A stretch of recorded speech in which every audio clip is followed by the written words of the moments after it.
I normally do a little bit of research before an article to find something interesting worth writing about. This time I just made the research the piece. There were a lot of interesting stats, but most of them were also self-explanatory and so not worth a write-up on their own. The result of that process is 18 statistical facts you didn't ask for that may or may not be informative, which mildly surprised Emmy. It's really probably more like 14 important ones and 4 random ones. I was stretching at points. Anyway, here are the stats. Taylor Hall did not lead the Devils in 5v5 primary points, Nico Hischier did. Taylor Hall did not lead the Devils in RELT CF%, Noesen and Butcher were both higher. According to data from Offside Review, Will Butcher won the score-adjusted Corsi Battle CF greater than CA in 50 of his 81 games. That 61.7 win percent is highest on the team. Santini was lowest at 25%, 8-24. Of 18 Devils forwards with 50 minutes played, Brian Boyle had the easiest QOC quality of competition, and also had an average zone start ratio. He was likely the most sheltered Devils forward. In new stat era since 2008, the only Devil with a higher penalty differential than Nico Hischier's 17 was Zach Parris's 2010-22. Blake Coleman played 79 games for the Devils and started 41.72% of his face-off shifts in the defensive zone. That's the highest percentage of any Devils forward who played 60 games in the new stat era. Blake Coleman had 216 hits this year, 17th in the NHL. Only one of the 16 above him scored more than his 13 goals, Tom Wilson, 14, and only one of the 16 above him had more than his 146 shots on goal, Milan Lucic, 147. He was one off the lead in both. Coleman and Gibbons both scored 3 short-handed goals.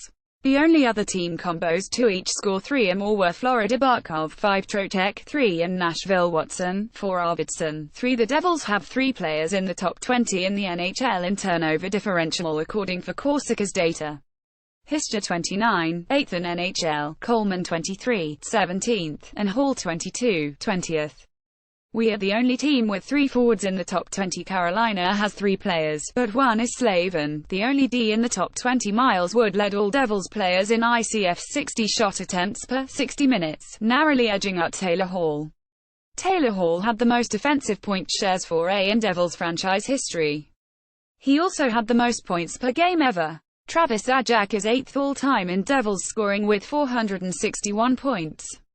Next, he will likely pass Broughton 469, Holick 472, Niedermayer 476 and Gomez 484 to rise to 4th all-time.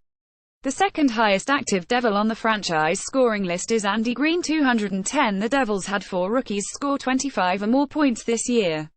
They were the only such team this year. There's only been 3 this decade: 2017 Leafs, 2011 Oilers, and the only other such team in franchise history was in 1985, McLean, Muller, Driver, and Hema.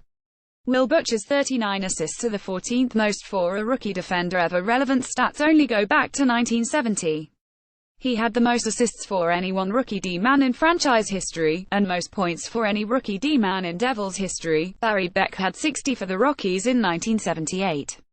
The Devils had the second lowest team HDSV high danger save percentage in the league, ahead of only Buffalo. Of the 579 skaters in the NHL with 500 minutes, Steve Santini is 579th last in RELT CF% and 574th in RELT XGF%, but was somehow a plus in RELT GF%. He was a possession and expected goal liability, but through either luck or something unmeasured, came out on top in goal differential. Assuming he makes it through the year, John Hynes' 246 games will become the second longest tenured coach in franchise history, passing DeBoer 248 and Carpenter 290, and trailing only Jacques Lemaire 509. Your turn. Do you have any fun facts you want to share with the class? What did you think of mine? Were any particularly surprising? Did they change your thoughts on any player, dynamic, or narrative? Leave your comments below. And, as always, thanks for reading.